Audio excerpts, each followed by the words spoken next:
Hi everybody, it's Joey Remenyi here from seekingbalance.com.au. I'm a vestibular audiologist and I'm a neuroplasticity therapist. And I take great interest in supporting my community of Rocksteady members who have experienced chronic invisible symptoms that the medical world are a bit stumped by. And they've heard lots of things like, this can't be cured, you've got to live with your dizziness or your vertigo or your tinnitus. And they've decided to take a different approach, which is the path of self-kindness and compassion and learning about the science of neuroplasticity. So I wrote this book, Rocksteady, for my members as an educational resource to help them understand a little bit more about this science.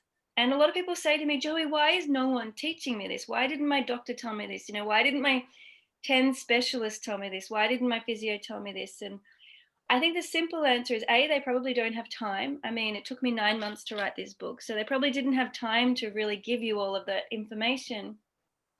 But also, neuroplasticity is something we experience in our body. It's not something we just read in a book.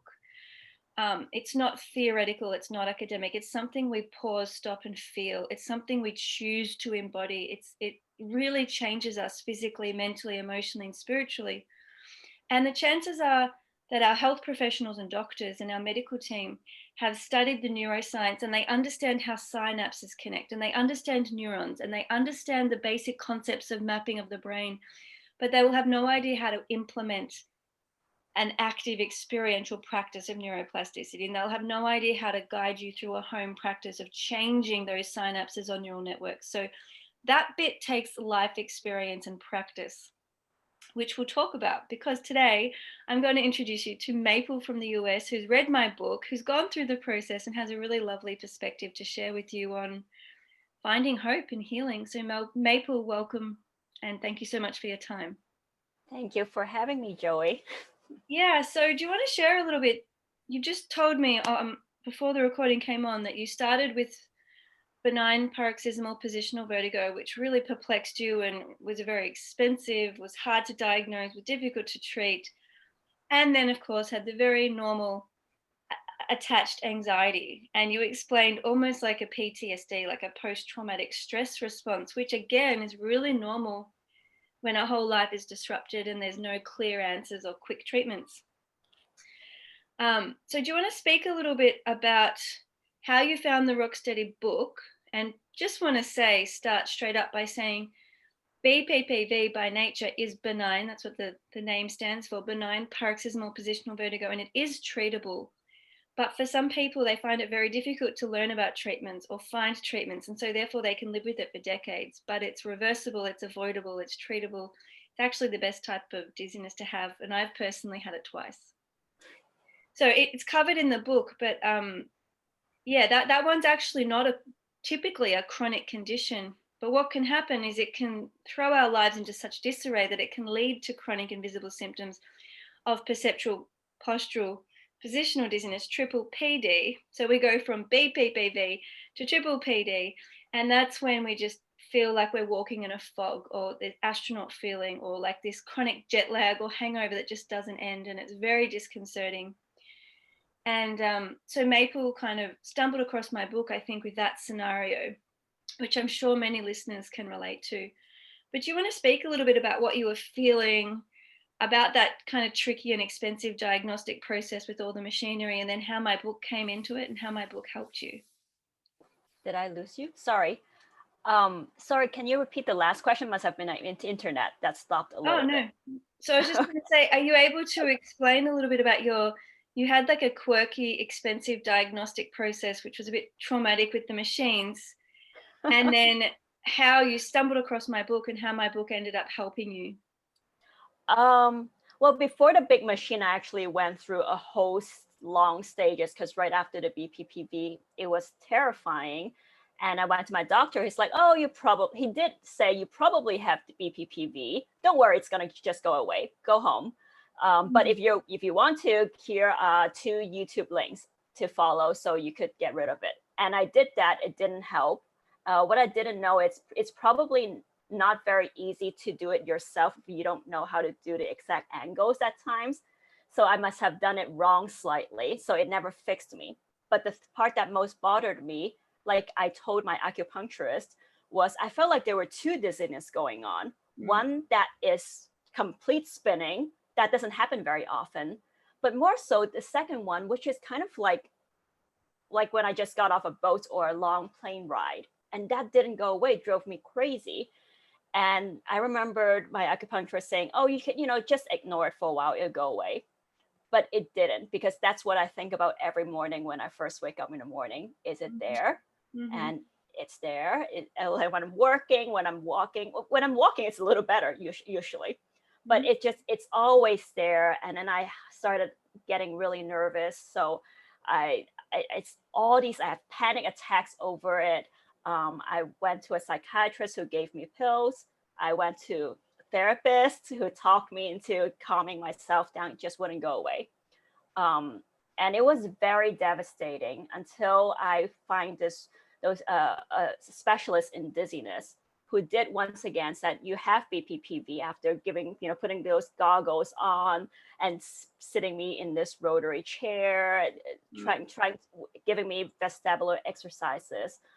And I mean, it helped definitely the crazy spiral situation stopped, but the swaying didn't.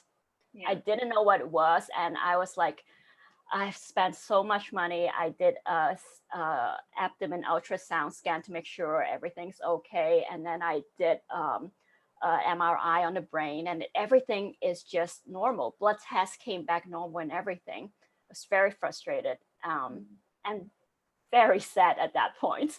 Like, this is gonna be my life. I used to be so athletic and all, and now I'm just gonna be dizzy all the time. I cannot travel anywhere by myself anymore. It's sad. And periodically I would go online to check, is there a latest book about vertigo? What is going on? And it just so happens that I saw your book, Rocksteady, that came out not too long ago. I was like, what is this? It's about vertigo, and I should read about this. And that's when I read it, and I go, you know what? I have never thought about something called neuroplasticity. I don't know what that is. And you explained it in a very simple and easy to understand way for someone like me who does not have a background in science. I'm an artist. And I was thinking, I wonder if this could work. So I'll give it a try. And I started doing the body scans like you explained early in the chapters. It's not magic. It doesn't go away in 1 day or 2 days, but I'm pretty persistent about it. And because you kept repeating in the book too, that you said, everyone is a little different in the healing process. When you go online, it says, oh, you know what, the swaying, sometimes it happens with PPPV. It usually go away in 2 weeks. That didn't happen to me in 2 weeks or 4 weeks or 8 weeks. And I was like, this is not working for me. What's going on? I'm very abnormal. But you say it in such a soothing way, like, you know what, everyone is different. Some people take a little longer, and you just have to trust that you can do this. And so you know what, I will trust it. I started trying to feel the calmness and the steadiness instead of the dizziness in me, which is, again, simple thing to say, not very easy, especially the dizziness has been with me for a while. So I don't have to really want to feel it. It's just there. And it's very hard to say, oh, just ignore it. And it's probably not the healthiest way to say, just ignore it, because your brain sort of rebound all of a sudden. It's like, nope, it's still here. So it's really, truly trying to feel the breath, trying to feel the muscle. Okay, this is my feet on the ground, which is a very strange thing to feel, because unless you have dizziness, you don't usually think about these things. Like, here's my feet firmly on the ground, but this is what I have to feel it, not just telling myself, because I know that amygdala doesn't understand language. Yeah. So you just have to feel it. And I think after to me at least, probably after about a month and a half or so, I could truly sense a slight difference in, wait, there are times when I do things and I go, oh, wait, there is no dizziness. And obviously as human, because I am the way I am. It's like, is there dizziness? And I feel just a little bit of it. And it's like, oh, I screwed it up. I have to do this again. But I think it's really a process. Everyone goes through it a little differently. And I'm still going through the healing process because I'm taking this really slow. I told myself, Maple, what's the rush? You can do this. It's not like you're going anywhere. There's still a kind of a pandemic going on. Just take your time, one day at a time.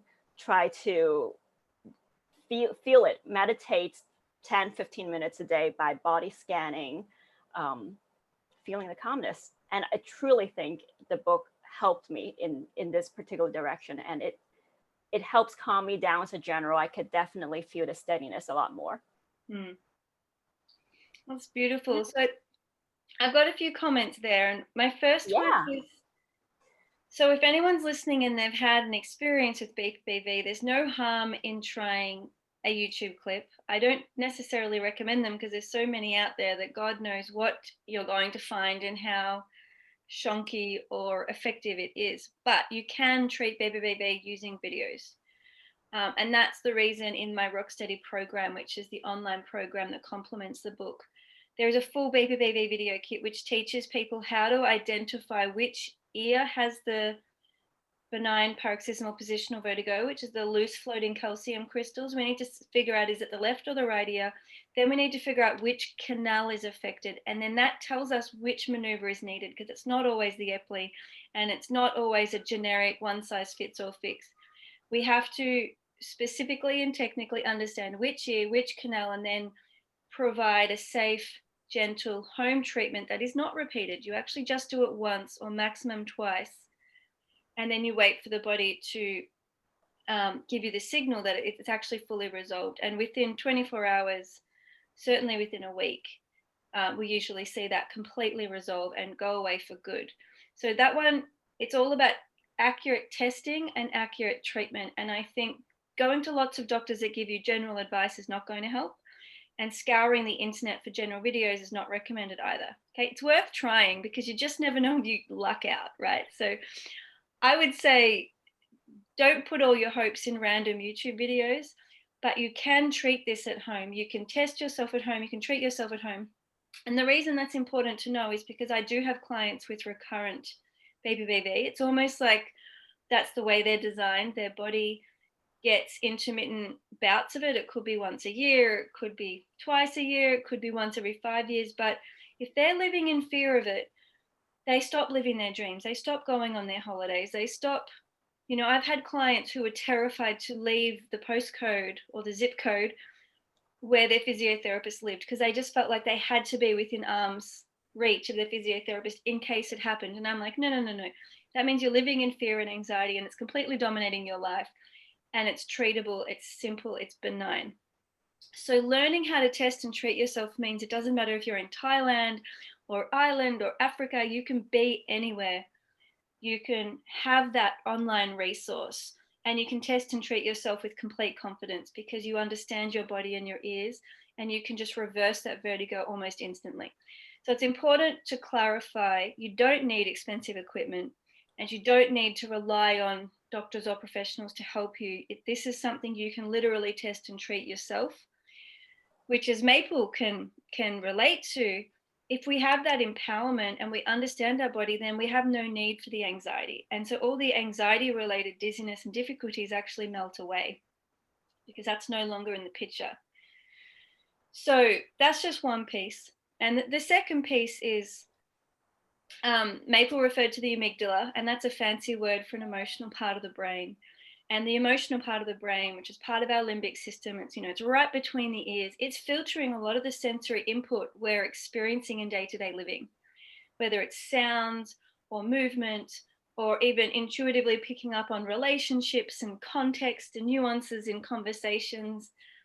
And if the limbic system and amygdala ever feel a trigger or a threat that our life is in danger, it will send out certain chemical responses, which can clamp us down and close us off and lead to an anxiety or panic response. And so what can happen in our body if we do have dizzy error messages is those very normal dizzy messages, which happen for humans when our life is out of balance for whatever reason, the actual signal in our brain and in our body can trigger the limbic system and the amygdala, the emotional brain, to kind of cycle into an anxiety spin and into a bit of a panic at, if it catastrophizes. So part of learning how to stop and body scan, as Maple referred to, it's not merely meditation, right? And I've seen thousands of clients, and a lot of people try yoga and meditation and get nowhere. So it's not simply meditating. What it is, it's about understanding our body and the sensory messages coming through. And we can't understand them unless we stop and listen to them and pay attention with kindness, with compassion, with patience, with surrender. And as the brain and that limbic system, that amygdala system, that emotional part of our brain, as that starts to receive those signals and sense and feel them from a place of open-mindedness and calm, the chemical systems, the chemical cascades change. So rather than going into the old anxiety cycles that could generate panic, at worst case scenario, generate panic and catastrophe, but in a milder situation, just make us feel not quite right and a bit tense all day long. Instead of that being our pattern and our new normal, which is horrible and nobody wants to live like that, we actually learn to body scan and sense and feel from a place of loving kindness, curiosity, openness, surrender, acceptance, empowerment. And the chemical release there is much more of a warm, fuzzy oxytocin, dopamine, endorphin, serotonin that feels good. And we start to get really curious about our body and we start to say, hey, body, how can I support you? And the whole dialogue changes. And with time, we actually automate entirely new neural systems that are different for every person, but very commonly people will say, well, I used to feel tense and anxious and dizzy and unsteady and imbalanced and like my body was screaming at me, but now I feel calm, I feel relaxed, I feel steady, I can concentrate better, I feel clear-headed, I feel ease in my body instead of restriction. So we actually completely changed not just the neural messages, the chemical messages, but the muscular response. So there is a real physical, mental, emotional, and spiritual aspect to this whole neuroplasticity conversation and the healing process. And that brings me, Maple, back to what we were talking about before we hit record on, this spiritual piece. Like, what does that word even mean? And like, I'm not particularly a religious person at all, myself personally, Joey. And Maple was saying, I'm not really religious either, but there's something in this. And I'm just curious, and I'm happy to flesh this conversation out with you, so don't feel put on the spot. How has exploring the spiritual piece, which for me is your connection to your body, your trust in your body, your capacity to say, Maple, we don't need to go to the doctors anymore. Maple, we're gonna listen here, and we're gonna redirect our belief and our trust here. And we're just going to see where that takes us. We're going to experiment. So it's actually shifting, the spirituality is shifting where the belief lies. How did that impact you? And speak a little bit about perhaps the uncertainty around the spiritual part of healing. I have my doubts at the beginning, because when I first read about it, it's kind of like, is this some sort of pseudoscience thing that I should stay away from altogether? This doesn't sound very scientific. But I know when I was reading your book that a lot of things are based on actual scientific studies of how the brain works, how it functions, etc. And plus, I had my medical clearance from the start. I know that I've done all the tests and the doctors kept coming by and say, you're fine, it's normal, it's benign. And you sort of go, yes, but I can feel the not quite right going on, even if the word benign means very little to me when I'm so dizzy all the time. And the back of my eye seems to hurt. I have no idea what's going on. And in your book, you said it so in such a nice way, which is that trust your bodies, trust that it can heal. And I was asking myself, well, what have I got to lose? Why don't I try it? And that's when I think I leaned in a little and, I'm going to try it. I'm just going to imagine the good stuff, like when I'm giving my friends or family friends a big giant hug. And sometimes I would see that I'm imagining it, and then there's a smile on my face because I can almost feel that, despite over here in Los Angeles, part of the world, we've been in lockdown for so long that a hug seems like I haven't had it for so long. And I like the people interaction. So I've been missing that for over a year. So when I imagined it, it does feel very warm and happy. And I know that, you know what? I don't know if it's going to work, but I know that I really enjoy this inner calm and happiness that's going on. And maybe that is kind of the spirituality, that a little bit of what we're talking about here. Just have your body feel that happiness and calmness that's in you. Really, that's something that I can control. I find that to be pretty amazing. So Yeah, and yeah. or I feel, and this is my personal opinion here, another piece to spirituality is the great mystery. It's like, I think spirituality invites us to not know everything, to not have all the answers. And I notice some clients that get very caught up on, I have to have a diagnosis, I have to know how to fix it. I need certainty, I want cures. I mean, those poor people are going to really struggle for a long time because they're not actually holding space for that human element of uncertainty and mystery, which is actually what makes life exciting and full and rich. And it allows our emotional spectrums to broaden and expand instead of living this very rigid life of certainty, which in essence is boring and robotic. If we know everything about every part of our day, what's the point of living?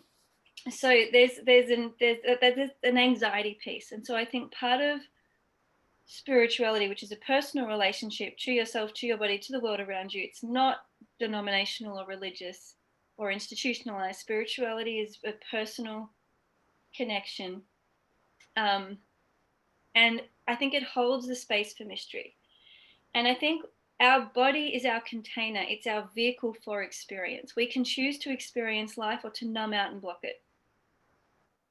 We can choose to ignore what we feel. We can choose to distract what we feel. We can push away what we sense and feel. We can tell our brain, don't go there.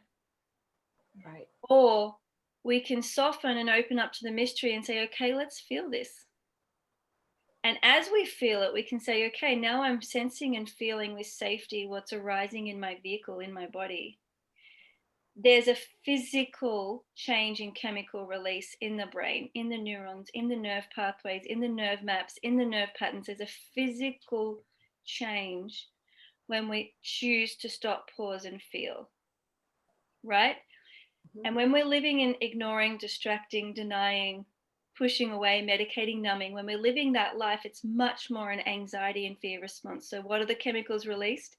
The steroids, the adrenalines, like all of the stress hormones and stress patterns.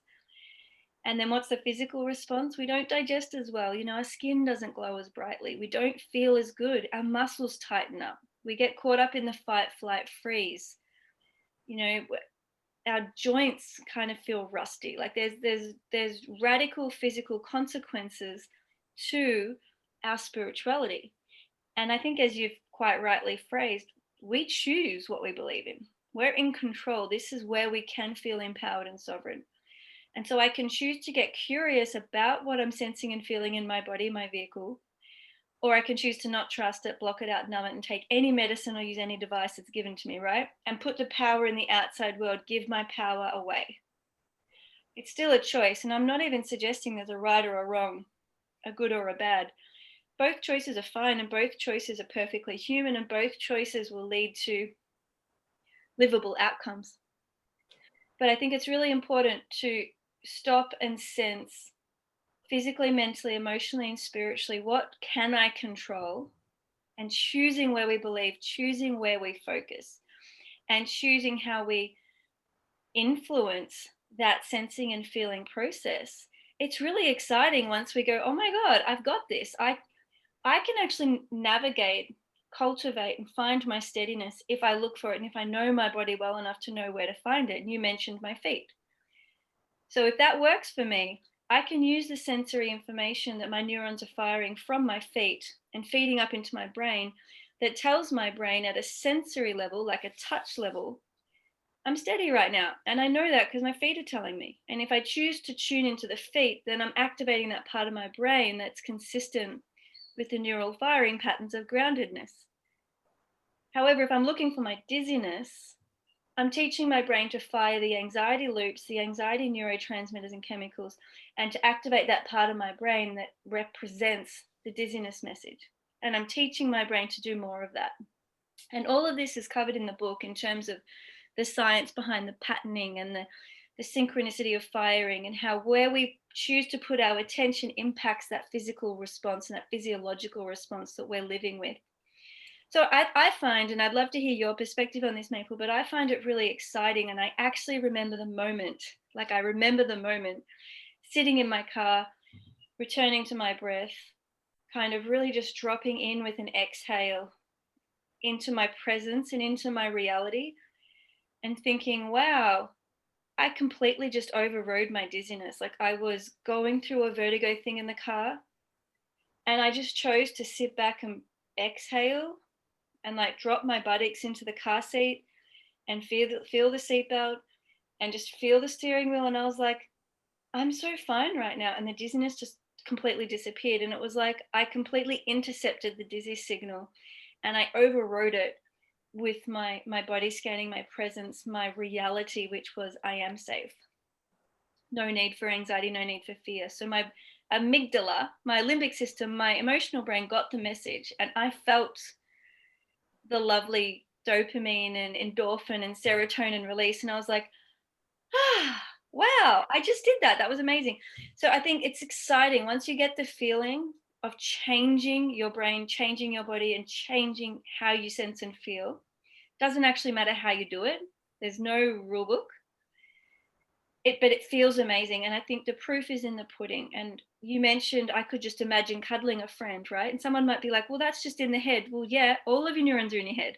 All of your neurotransmitters are in your head. And you can use visualization. That's a strategy. I don't personally use that too much, but many of my clients have fantastic results with visualization. So there's no right or wrong, you know what I'm saying? So how has that landed for you, this living with uncertainty, this trial and error, and those moments of going, oh my God, I'm making a difference. Like I'm in control of my healing. Wait, what was the question? I want you to talk about those moments of going, I'm making a difference. I'm actually controlling this. Like I have the switch and I can turn my anxiety on, or I can turn my steadiness on, or I can navigate this. Like I'm in control. I want you to speak about when you're really taking your healing and driving it forwards. I know that every time, because I definitely do the body scan every day in a very consistent way. It's like it's only 10 to 15 minutes. Just do it. And I find that it's actually you have to do it not from a, oh, I have to do this again. It's more like it's kind of an enjoyable experience because it's a little exploration for just 10 or 15 minutes a day. I'll just give my body a little time, sit, and the body scan part is really just not really just trying to fix anything, but trying to observe what's going on. Like, Yeah.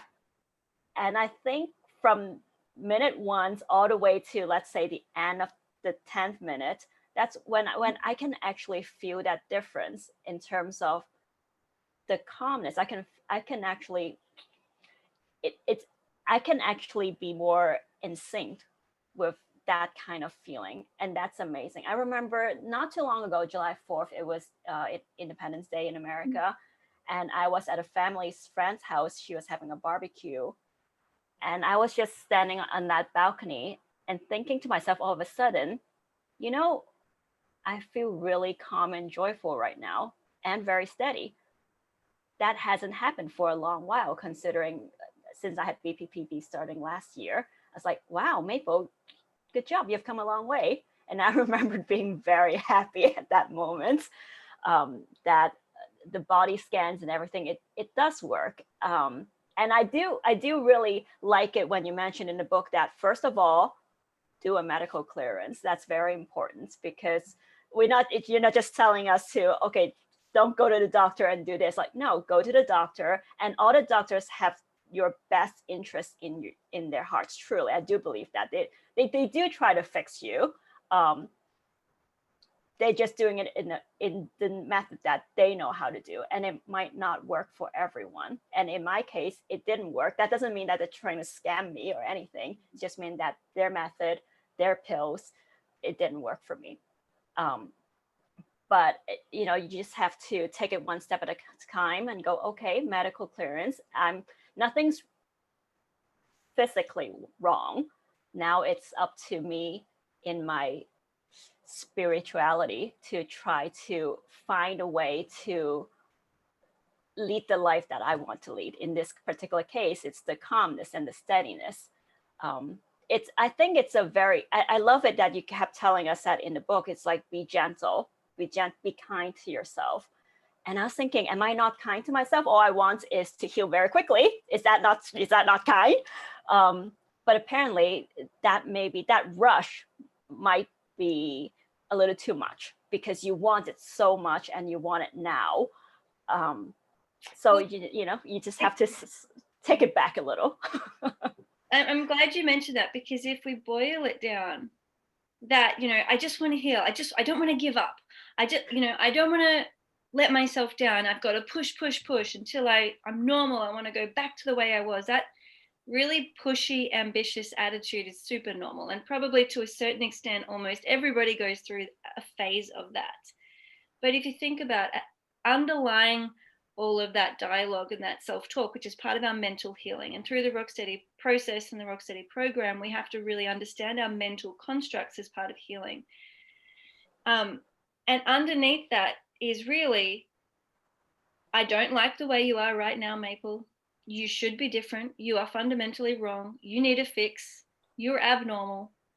And I'm over this already, so get better yesterday. Like, it's actually, the sentiment and the essence of the message is almost like a school bully, right? Right. We don't do that on purpose. Like, this is all subconscious, non-intentional. It's not like Maple's being mean to herself or Joey's being mean to herself, because we have this. It's about pulling that voice aside and saying, actually, I'm allowed to feel this right now. It's been a really stressful year. You know, my work's changed. Perhaps my relationships have changed. Perhaps my relationship to my body has changed. It's okay that I feel this. And I'm going to feel this for as long as I need to feel it. But what I am going to do is feel it, not judge it, not rush it, not push it, not force it, not change it, not try and fix it. I'm going to feel it. Because by pausing and sensing and feeling, my brain can identify that it's safe and change its neurological reaction to it. Now, what I don't think has been clear in this conversation, and what Maple alluded to, is with time, practice, and consistency, we hardwire completely new neural patterns that feel like a new normal. Not that Maple or Joey can ever return back to the way they were, right? I can't turn back the clock and suddenly be 20 years old again. That's just a terrible goal. It's not functional. We don't do time travel. But what we do is we recreate a new normal, which is the title of chapter 10. We have to learn how to get over this illusion of returning back to the way we were, or the person we were, or how we used to feel, this old illusion of normal. And we have to actually throw that in the rubbish bin and create and design an entirely new normal. And often my clients will say it's far better. So they come out through the Rocksteady process feeling taller, feeling stronger, feeling more courageous, more compassionate, more heart-centered, more loving, more joyful, more open, more grounded. These are all things they never connected to. And I think that's the other missing word. You were talking about kind of going through the body scan, and the first minute can be a bit chaotic and fluttery, and the mind's busy. And then by that 10th minute, we're really connected, we're really dropped in, and it's something that we miss in daily life unless we really choose to drop in, pause, sense, and feel.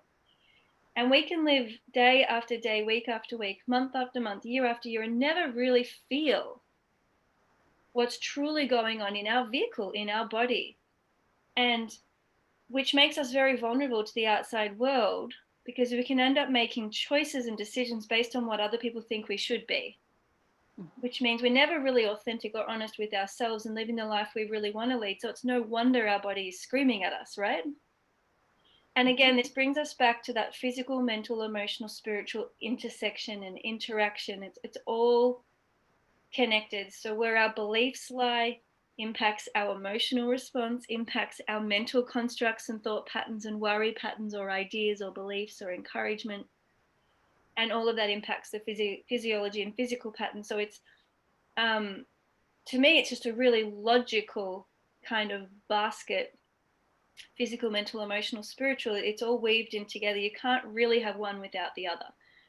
And to be honest, even those people, and I've met lots of different people all over the world with different perspectives and different ages and different genders or non-binary.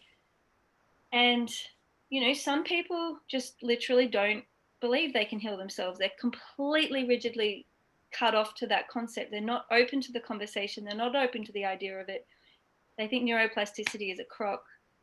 And the funny thing is that's still a spirituality. Like, that rigid belief system is still a version of spirituality. It's just one that doesn't open them up to the possibility of healing. It's one that maintains a closure that it's not possible, or unless some scientific cure or scientific miracle is invented, they're stuck and disempowered. So I think it's really important to recognize, for everybody listening, it doesn't actually matter where you are on the spectrum of belief. You're still operating in a spiritual conversation and on the spiritual spectrum. So there's no such thing as not being spiritual. Our belief systems drive everything. I think our belief systems are actually the beginning point of our feelings, our desires, our motivations, our enthusiasms, and what we're willing to actually get up and do. So it really impacts our behaviors and our actions, or lack of.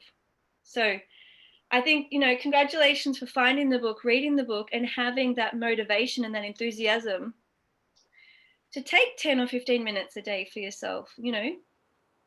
That's, it's simple but not easy, just like a lot of things in life. Wake up early in the morning, go to bed early, eat veggies, exercise 30 minutes a day. Everything, it's simple, but to do it on a day-to-day basis, just try it. I think that's all it counts. Like, be a little persistence. Just try it. Only 10, 15 minutes a day for the start. And I think maybe as I progress, maybe I'll spend a little bit more time on it. Who knows? It's all part of a healing journey. And all you got to do is try.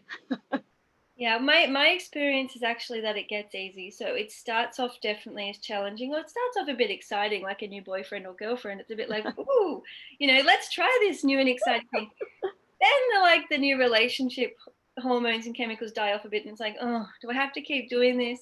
And we can go through a bit of a slump, and that's definitely challenging, because that's the tedium. Testing our patience, is testing our belief and trust in ourselves. And even though we're seeing improvements, we might be like, well, they're not enough, they're not fast enough, and we start judging ourselves. And then we've got to bring the kindness back, bring the gentleness back, and notice the judgments, hold it lightly. And my experience is, with time, it actually becomes automated. It becomes easy because it's an automated way of life. We're no longer doing body scans. We're actually living with a consistent capacity to check in any moment, any hour, any body position, any country.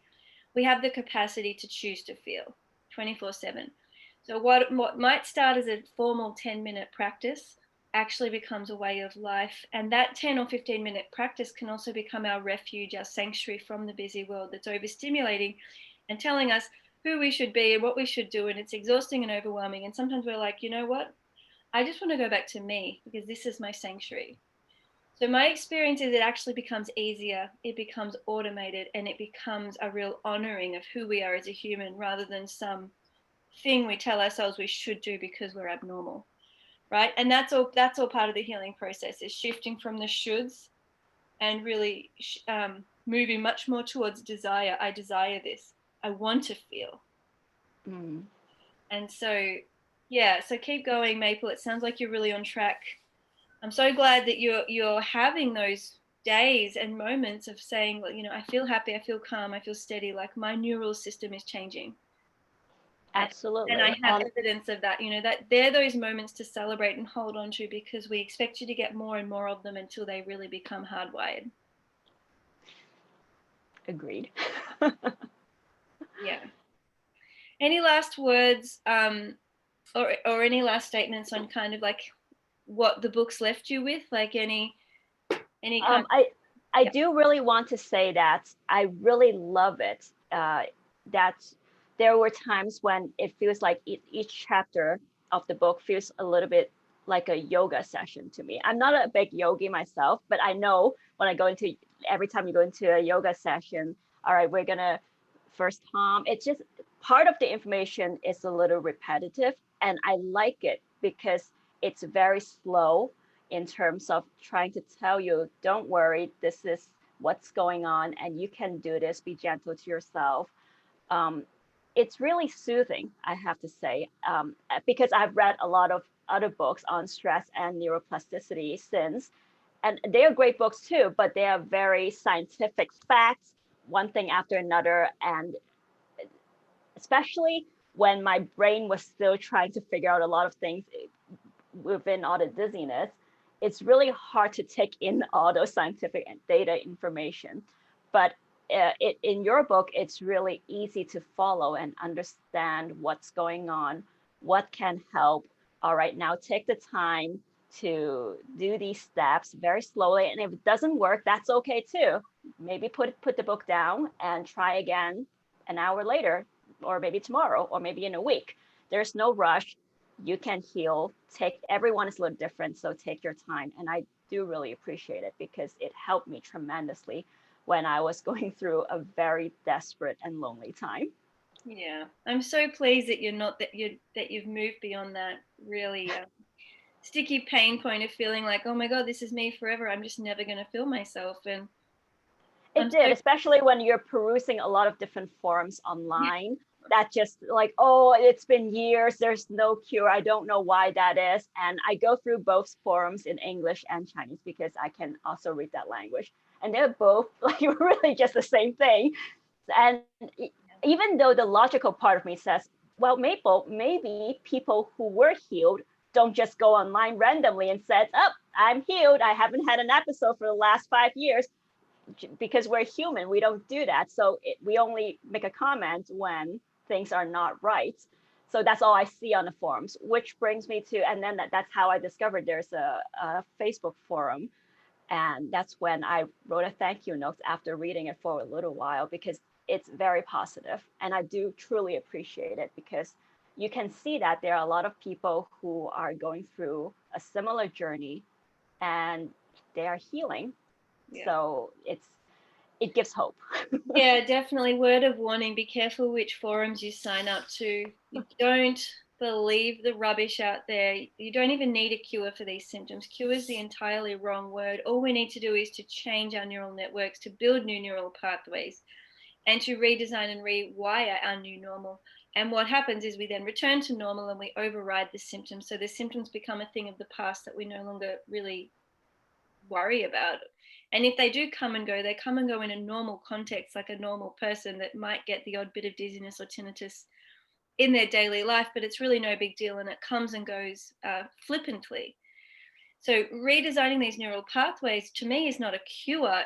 Cure implies there's something very abnormal that needs an elimination. There's a rigidity about the word cure. Healing to me is a much more gentle term that implies, okay, well, currently my neural systems and patterns are set up like so.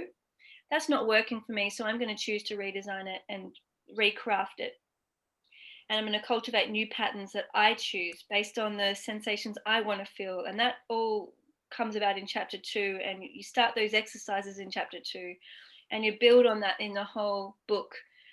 And then for people who want to go deeper, they might try the Rocksteady program, which is an incredible peer support group. And we have Q&A calls every month where we get together, talk about our home practices. People bring forwards any of their difficulties or challenges, but also sharing how we're healing and our insights and our gratitude and, evidence that this is working, because it's so lovely to hear people share how they're healing and how that's manifesting for them, because we're so different. But it's also inspiring. Sometimes people will ask questions or have ideas, and then other members will be like, oh, I never thought to do that, I'm going to give that a try. Might not work for me, but I'm inspired, I'm going to try something like that myself. And so it's really good to have that cross pollination of hope, inspiration, enthusiasm, and just practical day to day ideas of how to change neural pathways and strengthen them.